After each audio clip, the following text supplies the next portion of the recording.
Sanctuary Cap Cana, el resort más lujoso de la República Dominicana, exclusivo para adultos.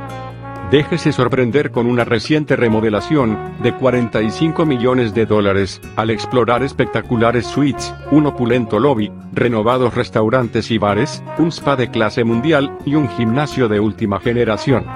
Sanctuary Cap Cana se ubica en la zona más exclusiva de Punta Cana, y cuenta con poco más de 30.000 hectáreas de impecables playas e insuperables vistas al mar, en todos sus alrededores. Es el destino ideal para todo tipo de viajero, ya que cuenta con un sinfín de actividades, entre ellas, deportes acuáticos, actividades al aire libre, y restaurantes de alta gastronomía. Cap Cana es hogar del reconocido Punta Espada Golf Club, considerado como uno de los mejores campos de golf en el Caribe. También es hogar de una de las marinas más espectaculares en todo el mundo, famosa por sus excursiones de pesca deportiva en alta mar.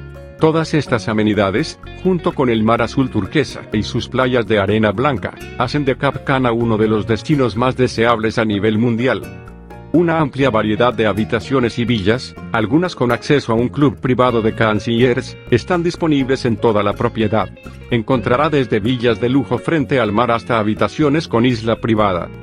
Los huéspedes pueden elegir, entre numerosos platillos a la carta y buffet, de restaurantes con mesas en el interior, o al aire libre, así como servicio a la habitación las 24 horas.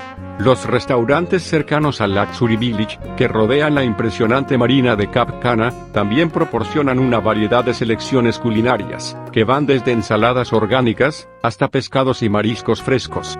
Sanctuary Cap Cana ofrece singulares espacios para eventos, entre ellos una capilla privada y espacios en la playa. Se ofrecen variados paquetes para bodas y lunas de miel.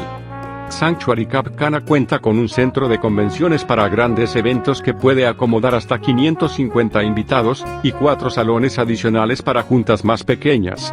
El resort también ofrece un centro de negocios totalmente equipado, y variados servicios adicionales como equipo audiovisual, coordinación, y servicios de banquetes. El hotel se encuentra a unos 15 minutos del Aeropuerto Internacional de Punta Cana. Las suites también están equipadas con cafetera express, y un minibar, con reposición diaria de botellas de agua, refrescos, y cerveza nacional. También cuentan con balcón o terraza amueblados con vistas panorámicas al mar. Todas las habitaciones cuentan con amplios y lujosos baños. El Sanctuary Cap Cana cuenta con servicio de conserjería disponible las 24 horas. Para más información sobre los precios de temporada, te invitamos a ver el sitio web oficial del hotel. El link está en la descripción.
Bye.